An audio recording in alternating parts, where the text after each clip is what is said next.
I review X-Crawl Classics, Slay the Hawker, and the new Monster Manual, today on Dungeon Craft.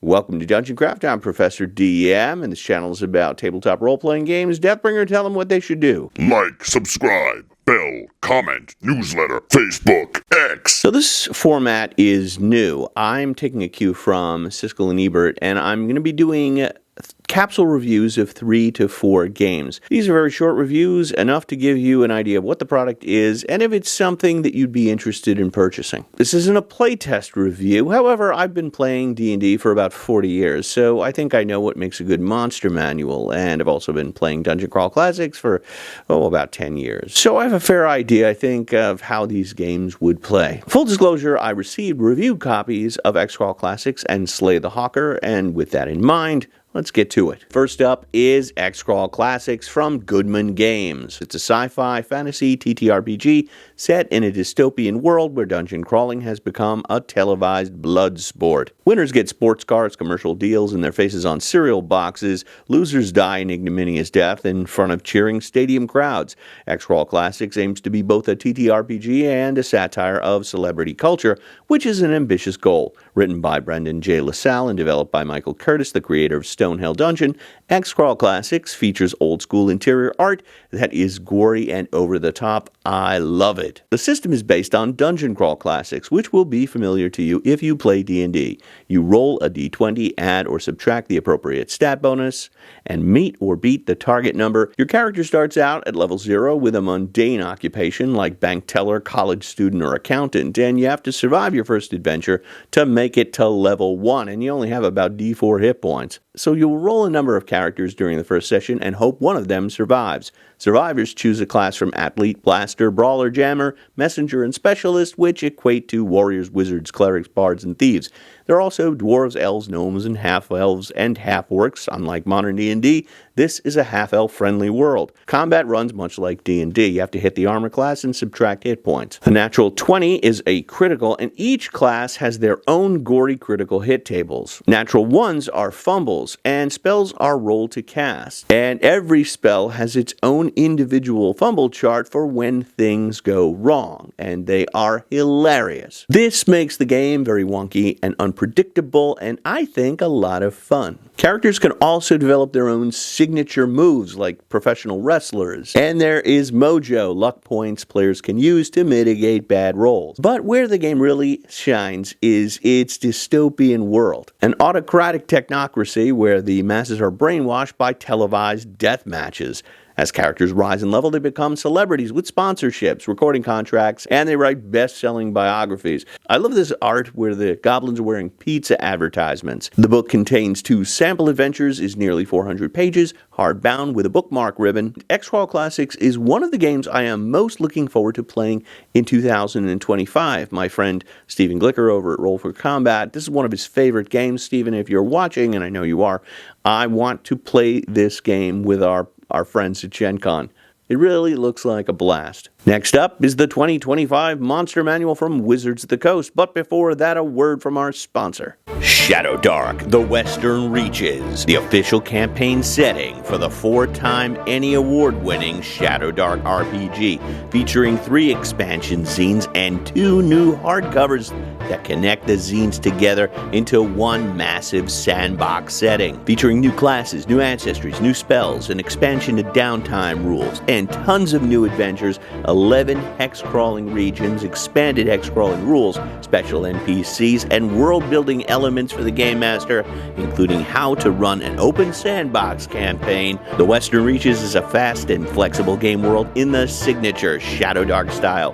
Pledge on Kickstarter today. First day fiscal tier backers get an exclusive Swamp Troll sticker. Link below. Next up, the 2024-25 Monster Manual by Wizards of the Coast. Monster Manual is 384 pages hardbound, Certainly the biggest monster manual I can remember, but is it the best? Well, let's start with the good stuff. The art is uniformly terrific. I can't show you that much because Wizards of the Coast issues copyright strikes if you show too much from inside their books. But these are two of my favorite monsters, the Ghoul and the Gibbering Mouther, and they're on facing pages. Absolutely outstanding. And all the art in this book is equally good. Now let's flip to some of my favorite monsters. I can't wait to see the orc. Oh, wait, they're not here, because orcs are people now. You can find them under noble, but they aren't monsters.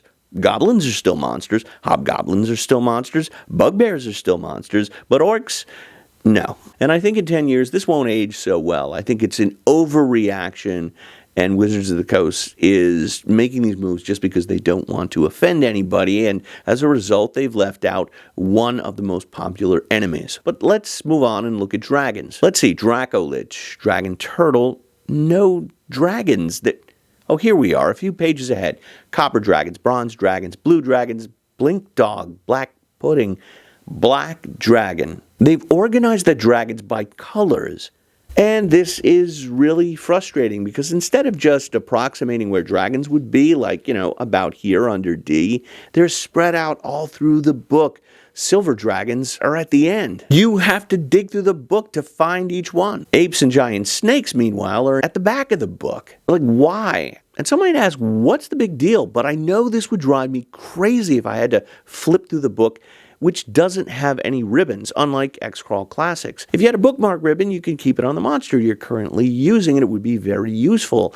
But there's no such ribbon here. Let's talk stat blocks. My biggest issue here is they haven't been revised enough. Why do hobgoblins have an armor class of 18? A goblin is 12, a hobgoblin is 18? They're almost as hard to hit as dragons. And most of the CR ratings haven't been recalibrated either. And why are we still using derivative stats? Like, why are we still saying a red dragon has a strength of 27 and putting the +8 modifier in a separate column? The save is in another column. If you averaged out this dragon's bonuses and saving throws, you would get +5. Why not just use that? That's what Index Card RPG does. Here's a black drake. It's a black dragon. +5 to all stats and rolls. 1 to 3 actions per turn. 5 hearts means it has 50 hit points. It's so much easier and intuitive than the official D&D equivalent. I also think monsters don't do enough damage. A Rend by a black dragon does 9 hit points. A red dragon does 13 hit points.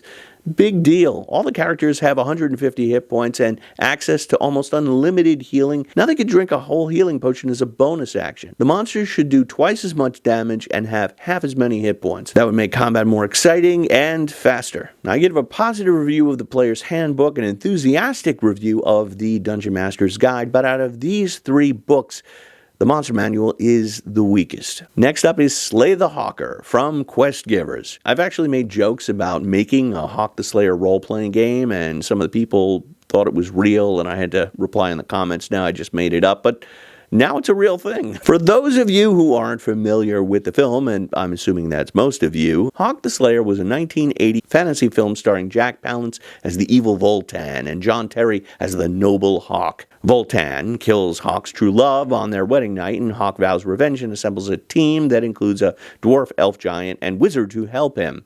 It is a very low-budget film, but it was very influential. At least in my house, all of my players wanted to play an elf like Crow. And trivia, John Terry, who played Hawk, went on to play Felix Leiter in the James Bond film The Living Daylights. Slay the Hawker is a system-neutral homage adventure module from Quest Givers, who published the excellent North Road campaign and my own module, Macbeth.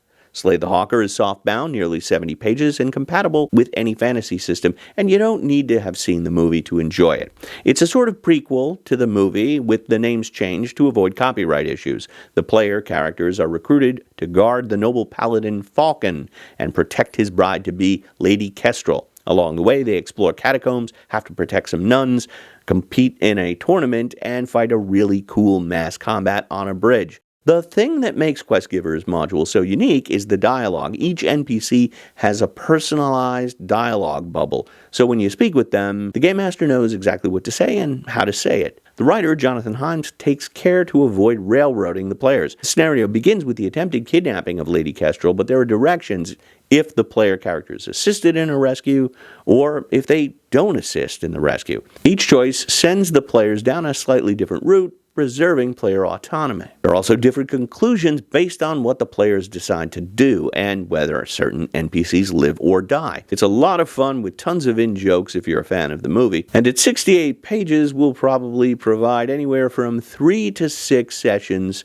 of entertainment. No stat blocks are given, which means the GM has to do their homework, but I think this would really work well with 1st to 5th level characters if you were playing Shadowdark DCC or a retro clone like Old School Essentials, and 1st to 3rd level if you're playing modern D&D. So, X-Crawl Classics gets a thumbs up. I found its dystopian world and send up a pro sports and celebrity culture to be really fun. The 2024 Monster Manual has great art, but as a tool, I dislike the organization. And Slay the Hawker, an homage to bad 80s fantasy, gets a thumbs up. But I'd love to hear what you think in the comments below. Also below, you'll find links to Patreon, where you can support this channel, as well as the Deathbringer newsletter, game, and miniature. Thanks so much for watching, and especially supporting independent games. I'll be back soon. May all your rolls be 20s. Coming up next week, Crawl, the role-playing game. Until then, watch this episode.